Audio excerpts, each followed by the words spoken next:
Hello bead friends, we're back with a new tutorial. Today we will learn how to assemble a simple clasp to make bracelets and necklaces without knots. Using our Flexrite string, lobster clasp and rings. Flexrite string is a stainless steel wire that is covered in plastic. This makes it super flexible but also extremely strong, and it's ideal to string up all your projects. For today's project, you will need 1 foot of Flexrite wire, your pliers, flat nose plier, round nose plier, cutter for cutting your wire. Then you will need, for your clasps, 2 wire protectors like these. You can see that the hole for our wire protector is closed so that our string will be pulled through. Then you will need a large jump ring and a lobster clasp. And then to have a bit of leeway, 2 smaller jump rings like this one. So you can see they're 2 different sizes. So this is what makes up all your clasps. Then beads in the colors that you want to make a bracelet or a necklace. To start off, we have to make a knot at the end of our string. So let me just, okay. So make a knot, make a loop, go through it, and then close the knot, leaving more or less a few inches off your end thread so that you can pull it through and tighten the knot. If you're having trouble closing up the knot like I am, take your flat pliers and keep the string on one side and pull with your hand on the other so you close well this knot, as you can see. Now, 1 knot is not sufficient, so we have to do a second one, and it's very important that the second knot falls on top of the first one. So we have to make a second loop, and once you're making the second loop for your knot, make sure that your first knot is contained inside the loop of the second. So it has to always be contained. This way you'll be sure that the second knot will fall on top of the first, as you can see in mine. Again, I will use my pliers to help me close the knot well. And then just to be sure, I do it for a 3rd time. So I'll do a 3rd knot again on top of the other 2. So again, my loop contains the old knot, because it kind of guides my knot to fall on top of the others, and then I'll pull it tight. And this is my knot. Once I'm done here, I have to, with my side cutters, cut the end string that's falling off over there. So I cut really close to the knot without cutting it off. Here you go. And then I can take my wire protector, they're clamshells, and have it go through from this side to go out the hole that is in between the 2 ends. Here you go. Pull it through so that the knot on my string falls inside the wire protector like this. Then I usually add a drop of glue to the knot just to be sure. Again, you don't want your bracelet to fall off. You want it nice and secure. So I use our B6000 glue, which is a glue commonly used in jewelry because it's non-acid and it's great for metals and clothing. We use it very often with soutache. And then I take my flat pliers and I have to make these 2 ends of the wire protector meet, and they have to come together perfectly so that the 2 ends of this ring match. Now I can actually attach my clasp on. So I take one of the smaller jump rings with my pliers, on one side the flat pliers and on the other side the round pliers. Now my round pliers, first of all, the opening of my ring you can see is on the top in between the 2 pliers. My round pliers will just keep the ring steady, whereas the other hand will move with the flat plier and open my jump ring. I'm left-handed, so my flat plier is in my left hand. You should have it switched around if you're right-handed. You've opened your jump ring, have the wire protector go through, and then get your lobster clasp and put that on your jump ring again. And now you're all set to close up the jump ring. So take again your second plier and move the two ends to meet.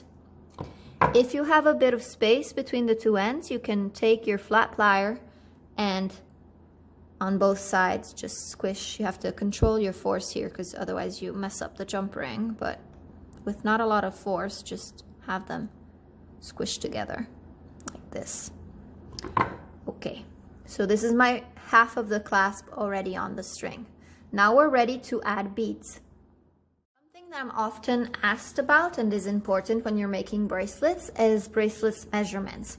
A woman's wrist goes between 14 and 20 centimeters, which is about 5.5 inches and 8 inches. So it varies a lot.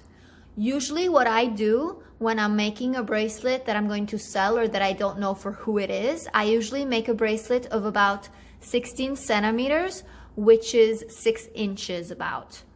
If you're actually making a bracelet for somebody you know, I would suggest asking them to measure the wrist and give you the measurement. Obviously the bracelet, if the wrist of the person is 5 inches, you won't be making a bracelet of 5 inches exactly, but you'll probably make it of 6 because it needs a bit of leeway around the wrist. Otherwise it will bother the person when they wear it. So that said, let's get beading. So I have my string with my clasp and I've prepared my beads for my bracelet, so I just string them on.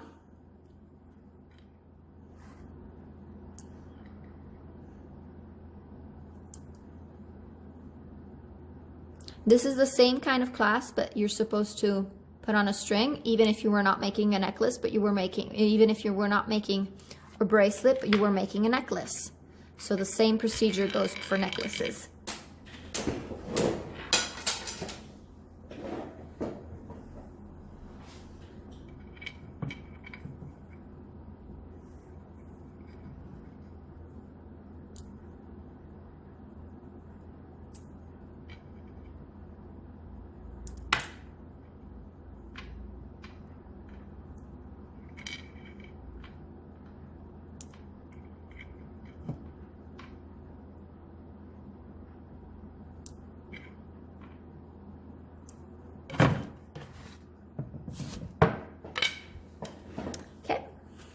So I've finished my bracelet. You can see it here all strung up. It goes with our black necklace kit. Now, right now, I'm ready to close off my bracelet. If I wanted to make a necklace, I would just continue adding beads to my string and then finish it up when I'm satisfied with the length.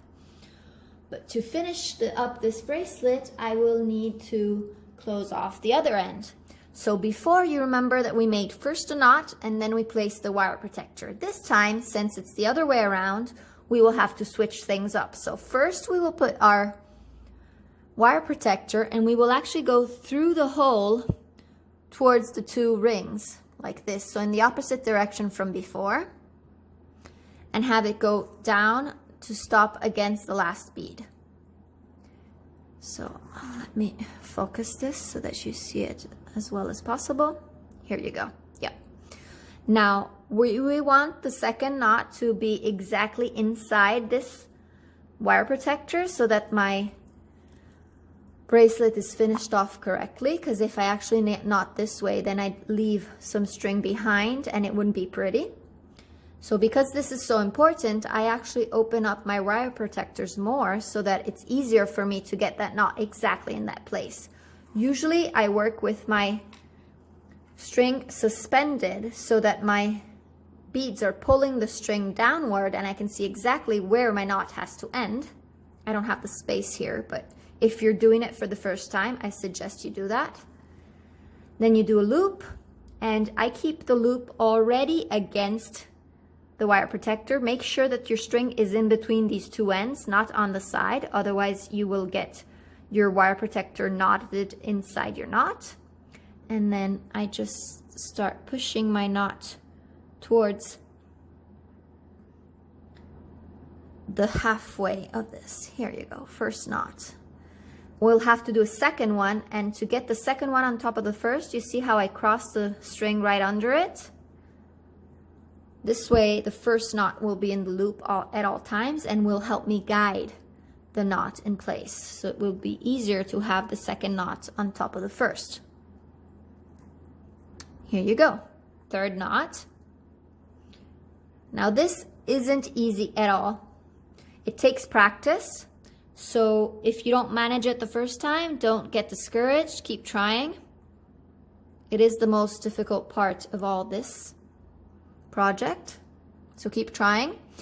And if you're really having trouble with this part, I suggest just using a crimp bead. So before making your knot, once you've put the wire protector on, just slide a crimp bead on this string and squish it right here instead of the knot, and then you can do your knot, so that your crimp bead is actually keeping everything tight in place for you to be able to just think about your knot. That's a little trick that I use sometimes with beginners.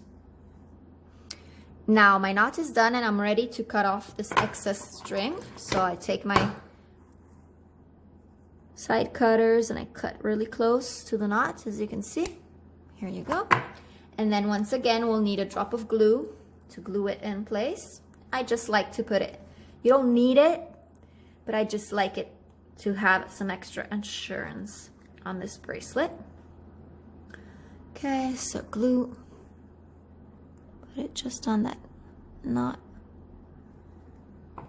and then have the two sides come together. I'll help out because I've pulled this apart before, and then with my pliers I get the two sides to match up. Close them evenly. And once I'm satisfied, I take my smaller jump ring, open it up again like before,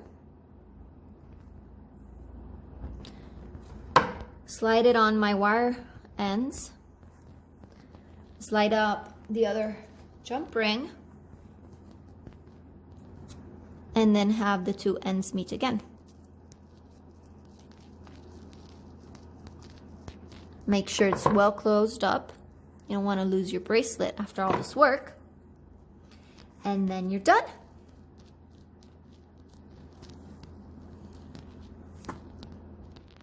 That's all for today, bead friends. I hope you enjoyed the tutorial. If you have questions or comments, please leave them below.